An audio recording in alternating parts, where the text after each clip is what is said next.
ఇంతవరకు దేశ చరిత్రలో ఏనాడు కూడా ఒక్కరోజు పుట్టిన జాబ్ ఒకరోజు చనిపోయింది కూడా ఇంతవరకు ఎక్కడా లేదు.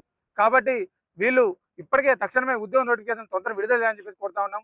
అలాగే ఏమైనా ఉద్యోగ నోటిఫికేషన్ విడుదల చేయాలని చెప్పేసి కూడా నిరుద్యోగులందరూ రోడ్ల మీద కూర్చొని పోరాడుతూ ఉంటే కమిటీలు వేసి కాలయాపన చేసే ప్రయత్నం చేస్తా ఉన్నారు. కాంగ్రెస్ పార్టీ అంటేనే కమిటీలు అంటేనే కాంగ్రెస్ పార్టీ. ఈ కమిటీలు వేసి కాలయాపన చేసి నిరుద్యోగులను ఇబ్బంది పెట్టే ప్రయత్నం చేస్తా ఉన్నారు. ఈ రోజు డిఎస్సి అభ్యర్థులు కానీ, గ్రూప్స్ అభ్యర్థులు కానీ, ఎస్ఐ అండ్ కానిస్టేబుల్ సంబంధించిన అభ్యర్థులు కానీ, జీపీఓ వాళ్ళు కానీ, పవర్ సెక్టర్ సంబంధించిన అభ్యర్థులు కానీ ప్రతి ఒక్కరు కూడా తీవ్ర అరిగోసపడతా ఉన్నారు. మా ఉద్యోగం నోటిఫికేషన్ మాకు ఎక్కడ అని చెప్పేసి కూడా నిరుద్యోగులందరూ కడుపు మంటతో రోడ్లు ఎక్కుతా ఉన్నారు. రోడ్లు ఎక్కుతున్నా కూడా ఎక్కడికక్కడ దిగ్బంధం చేస్తూ పోలీసులతో ఇబ్బంది పెడుతూ మా ఫోన్లు ట్రాప్ చేయడం, మీ ఎక్కడుంటే పోలీసులు అక్కడ పంపించే ప్రయత్నం చేస్తా ఉన్నారు. ఇదేనా నీ ప్రజాస్వామ్య పాలన అని చెప్పి నేను అడుగుతా ఉన్నా. ఆనాడు నువ్వు అధికారంలోకి వచ్చినప్పుడు ప్రగతి భవన్ ముందున్నటువంటి కంచెని బద్దలు కొట్టి ప్రజాస్వామ్య పాలన వచ్చింది, మా ఇందిరమ్మ రాజ్యం వచ్చింది, ఇక మీరు అందరూ కూడా స్వేచ్ఛ స్వతంత్రాలతో బతకొచ్చు అని చెప్పి చెప్పిన రేవంత్ రెడ్డి గారు ఈ రోజు ఎందుకు ఇంత నిర్బంధం చేసావు అని చెప్పి అడుగుతా ఉన్నా. కాబట్టి ఖచ్చితంగా తక్షణమే ఉద్యోగ నోటిఫికేషన్ విడుదల చేయాలి.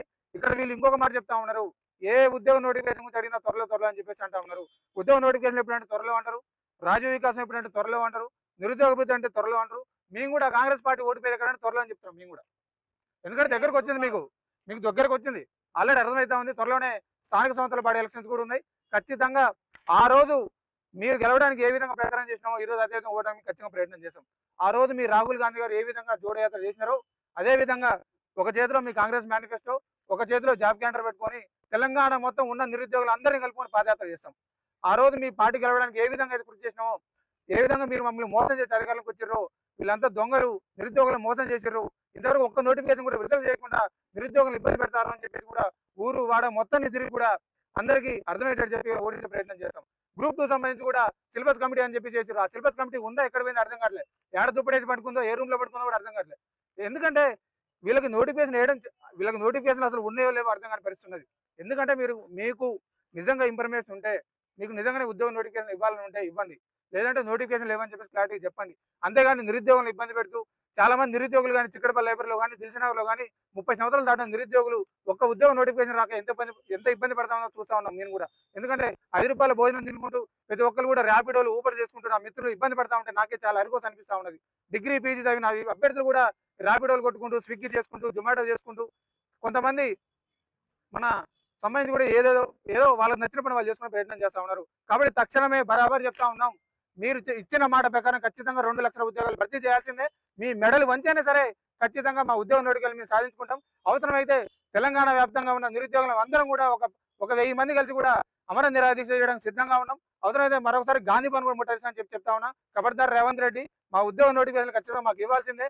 మీరు స్థానిక సంస్థ ఎలక్షన్ లో ఓట్ల కోసం వస్తే మాత్రం ఖచ్చితంగా గల్లబట్టి అడుగుతాం.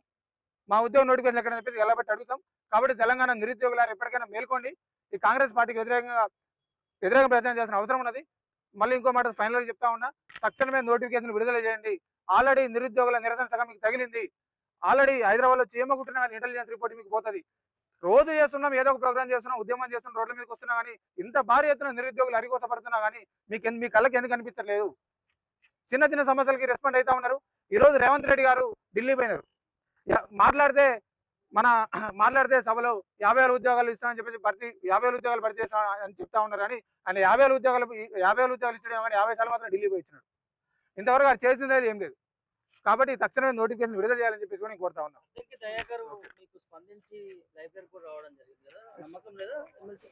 ఎమ్మెల్సీ మీద నమ్మకం లేదా అంటే వారు మొన్న రావడం జరిగింది. అయితే 2 రోజుల్లో సీఎం గారి దగ్గర తీసుకోవాలని చెప్పడం జరిగింది. కానీ ఎందుకంటే మాకు నమ్మకం లేదని వాస్తవానికి. ఎందుకంటే వ్యక్తి మీద నమ్మకం ఉన్నది, వ్యవస్థ మీద నమ్మకం లేదు, కాంగ్రెస్ పార్టీ మీద నమ్మకం లేదు, వ్యక్తి మీద నమ్మకం ఉన్నది. ఇక్కడ ఏంటంటే ఆయన వచ్చిపోయిన 2 రోజుల తర్వాతనే మన మంత్రి వివేక వెంకటస్వామి గారు ఆల్రెడీ 70,000 ఉద్యోగాలు భర్తీ చేసినని చెప్పేసి వారు చెప్పడం జరిగింది ఒక సభలో. తర్వాత మంత్రి శ్రీధరబాబు గారు కూడా వారు కూడా ఆల్రెడీ 70,000 ఉద్యోగాలు భర్తీ చేసినాం, మళ్ళీ త్వరలోనే సంవత్సరం 1,00,000 ఉద్యోగాలు భర్తీ చేసిన వారు చెప్పడం జరిగింది. ఇక్కడ మంత్రులు చెప్పిందే అబద్ధంగా ఉన్నది, కుట్రపూరితంగా ఉంటే ఒక ఎమ్మెల్సీకి ఏం విలువ ఉంటుంది? వాళ్ళు ఏదో వాళ్ళ రాజకీయ మనుగడ కోసం, వాళ్ళ మంత్రి పదవి కోసం ఏదో వచ్చి నిరుద్యోగులు లబ్ధి చేకూరుస్తున్నాం అని చెప్పేసి పైన ప్రాపగాండ సృష్టించడానికి వచ్చి నిరుద్యోగులను మభ్యపెట్టి త్వరలో స్థానిక పార్టీ ఎలక్షన్స్ ఉన్నాయి కాబట్టి నిరుద్యోగులందరూ మా వైపే ఉన్నారు అని చెప్పేసి ఒక అద్భుత కల్పన కల్పించడానికి ఇదంతా రాజకీయం చేసే ప్రయత్నం చేస్తా ఉన్నారు.